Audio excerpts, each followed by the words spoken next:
Halo, nama saya Damayanti Hutagal dari Prodi Perbankan 11. Di sini saya ingin membahas sedikit mengenai pernyataan Bapak Dolphy Othniel Frederick Palit mengenai perlunya perhatian pemerintah terhadap kelas menengah.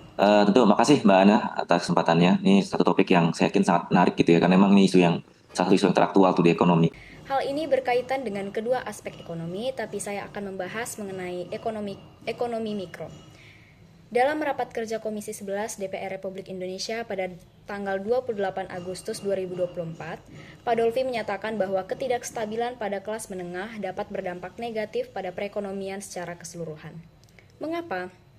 Karena kelas menengah memainkan peran penting dalam konsumsi, yaitu konsumen utama, dan juga produksi dalam skala kecil hingga menengah. Beberapa dampak negatifnya terhadap ekonomi mikro yaitu ketidakstabilan ekonomi yang dapat mengurangi pendapatan kelas menengah yang pada akhirnya menurunkan daya beli mereka sehingga berdampak negatif pada bisnis kecil dan menengah. Karena berkurangnya permintaan barang dan jasa. Lalu kemudian akan menyebabkan peningkatan pengangguran di kelas menengah yang dapat mengurangi pendapatan rumah tangga dan meningkatkan ketidakpastian ekonomi. Kelas menengah sering menjadi investor di usaha kecil dan menengah.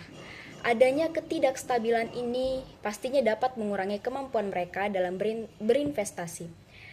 Hal ini dapat menghambat pertumbuhan UMKM. Ketidakstabilan di kelas menengah juga dapat menciptakan ketidakpastian di pasar yang dapat mengurangi kepercayaan konsumen dan produsen serta menghambat pertumbuhan ekonomi secara keseluruhan. Dengan menerapkan kebijakan yang mendukung kelas menengah seperti subsidi dan insentif, akses ke kredit dan pembiayaan, program pelatihan dan pendidikan.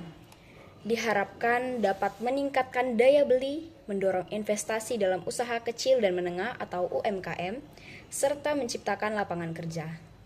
Secara keseluruhan, semua ini berkontribusi pada stabilitas dan pertumbuhan ekonomi.